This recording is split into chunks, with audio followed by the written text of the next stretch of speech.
সামনেই দেখতে পাচ্ছেন সিডনি ক্রিকেট গ্রাউন্ড। সিডনির একটা অন্যতম দর্শনীয় জায়গা। আমরা যারা ক্রিকেট ভালোবাসি তাদের জন্য এটা একটা অন্যতম ফেভারিট প্লেস বলা যেতে পারে, কারণ খুব ছোটোবেলা থেকেই টিভিতে এখানে খেলা দেখে এসেছি এবং যার ফলে এই জায়গাটির প্রতি একটা অন্যতম আকর্ষণ সবসময় ফিল করেছি। হ্যাঁ, কখনো খেলা দেখা হয়নি ভিতরে বসে, কিন্তু 10 বছর আগে এখানে এসেছিলাম, সেখানে সিডনি ক্রিকেট গ্রাউন্ডের ভিতরে ঢুকে মাঠে ঘুরতে পেরেছি। কিন্তু এই মুহূর্তে দেখতে পাচ্ছি সবকটা গেটই বন্ধ খেলা না থাকায়। আপনারা দেখতে পাচ্ছেন সিডনি ক্রিকেট গ্রাউন্ডের সেই অসাধারণ সবুজ রঙের রুফটপ, যেটা আমরা খুব ছোটোবেলা থেকেই দেখছি, যেটা স্পেসিফিক্যালি সিডনি ক্রিকেট গ্রাউন্ডেই রয়েছে। অনেক পুরনো গ্রাউন্ড, স্ট্রাকচার দেখলেই বোঝা যায়। কিছুটা রেনোভেট করা হয়েছে ডান দিকে, আর ঠিক বাঁ দিকেই সিডনি ক্রিকেট গ্রাউন্ডের বাঁ দিকেই রয়েছে সিডনি ফুটবল স্টেডিয়াম, আপনারা দেখতে পাচ্ছেন। কিন্তু গেটটি বন্ধ থাকায় আমার সিডনি ক্রিকেট গ্রাউন্ডের মধ্যে ঢুকতে পারছি না। দেখতে চেষ্টা করব অন্য কোনো গেট দিয়ে যদি ভিতরে প্রবেশ করা যায়। সামনে একটি বড় সিঁড়ি দেখতে পাচ্ছি, হয়তো সিডনি ক্রিকেট গ্রাউন্ড বা ফুটবল স্টেডিয়ামের ভিতরে যাওয়া যাবে। দেখা যাক, আপনাদের দেখাবার চেষ্টা করছি। আর ঠিক উল্টো দিকেই দেখুন সুন্দর এখানে পার্ক করা রয়েছে, এটি মুর পার্ক।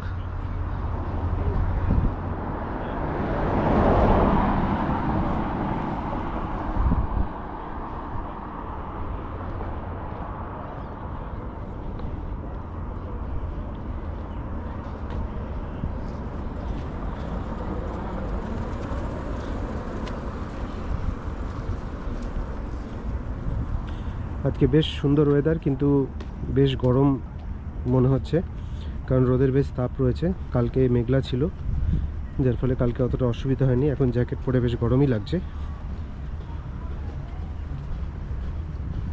এটা সিডনি ক্রিকেট গ্রাউন্ডের ভিতরটা।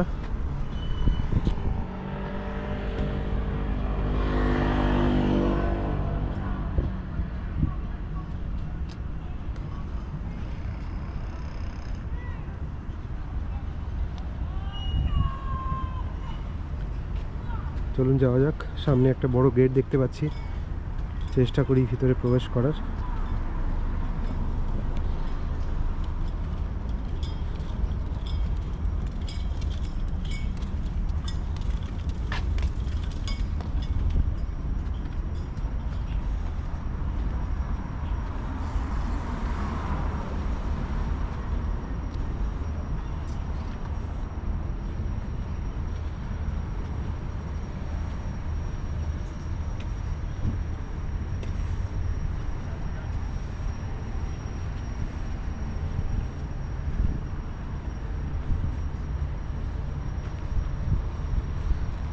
আপনারা দেখতে পাচ্ছেন বাঁ দিকে ডান দিকে সিঁড়ি রয়েছে, সম্ভবত এটা ফুটবল স্টেডিয়ামেই ঢোকার রাস্তা। অ্যালায়েন্স স্টেডিয়ামটার নাম। চলুন উঠে দেখা যাক।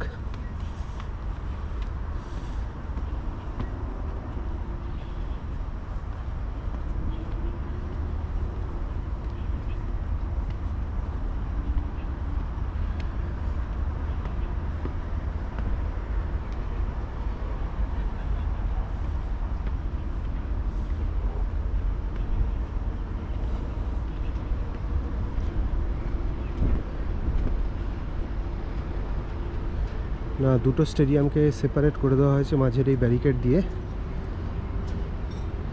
আপনারা দেখতে পাচ্ছেন। তো সিডনি ক্রিকেট গ্রাউন্ড যেতে গেলে আমাকে ডান দিক দিয়েই চেষ্টা করতে হবে।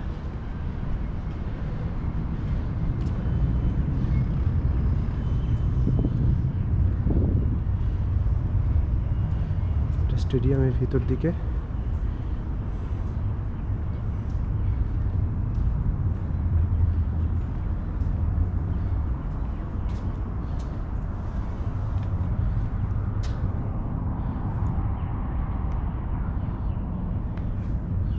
Neat and clean stadium.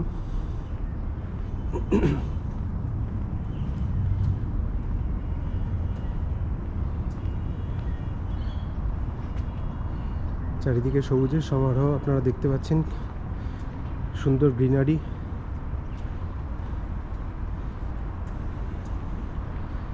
আপনাদের একটু ঘুরিয়ে দেখাবার চেষ্টা করছি স্টেডিয়ামের চারিদিকটা।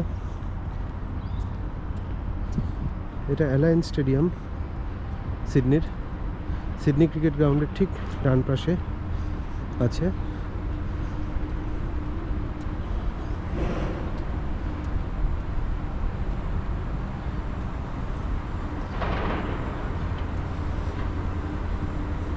আমরা গেট নম্বর 2 এর সামনে রয়েছি।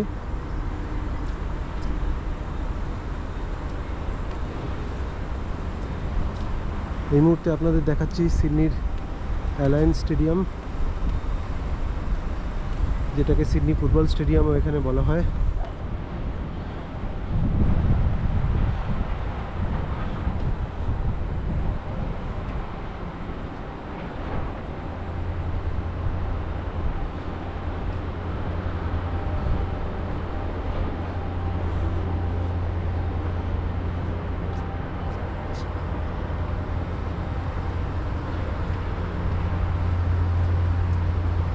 কিছু স্ট্যাচু রয়েছে এখানে।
স্টেডিয়ামটা বেশ বড়, একটু সময় লাগবে আপনাদের ঘুরে দেখাতে।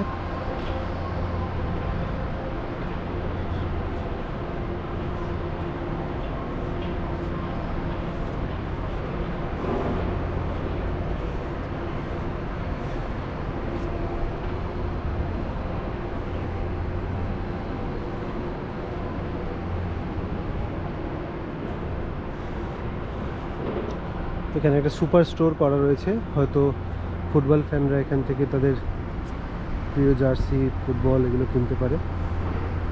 ইনফরমেশন কাউন্টার সামনে দেখতে পাচ্ছেন। জায়গাটা খুবই পরিচ্ছন্ন এবং সুন্দর করে সাজানো। স্টেডিয়ামটা সত্যিই খুব বড়, তবে 10 বছর আগে যখন এসেছিলাম এই স্টেডিয়ামের মধ্যে, এই স্ট্রাকচারটা অন্যরকম ছিল, অনেকটাই রিমডেলিং করা হয়েছে। খুব স্বাভাবিকভাবেই 10 বছরে অবশ্যই উন্নতি হওয়ার কথা, সেই হিসাবেই এটা হয়েছে। সত্যি অনেক বড় স্টেডিয়াম এবং ভিতরের সুন্দর পরিবেশ দেখা যাচ্ছে।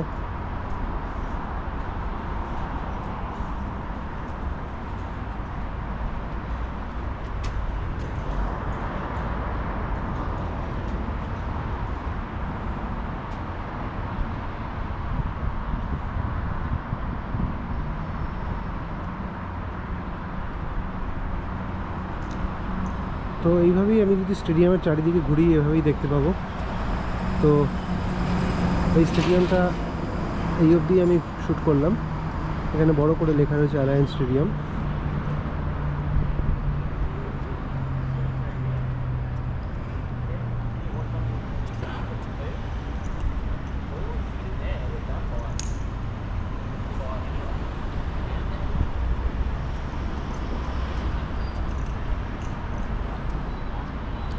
শুধু লেখাটা আপনাদের একটু দেখিয়ে দিই, তাহলে আপনারা বুঝতে পারবেন।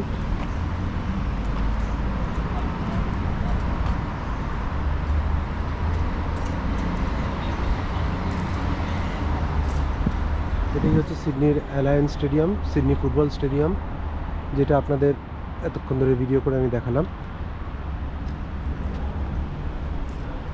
সুন্দর পরিচ্ছন্ন পরিবেশে চারিদিকে সুন্দর পার্ক করা রয়েছে স্টেডিয়ামের বাইরে। এই মুহূর্তে কোনো খেলা নেই, সেই জন্য জায়গাটা সেরকম লোকজন নেই, কিন্তু জায়গাটি বেশ ভালো লেগেছে।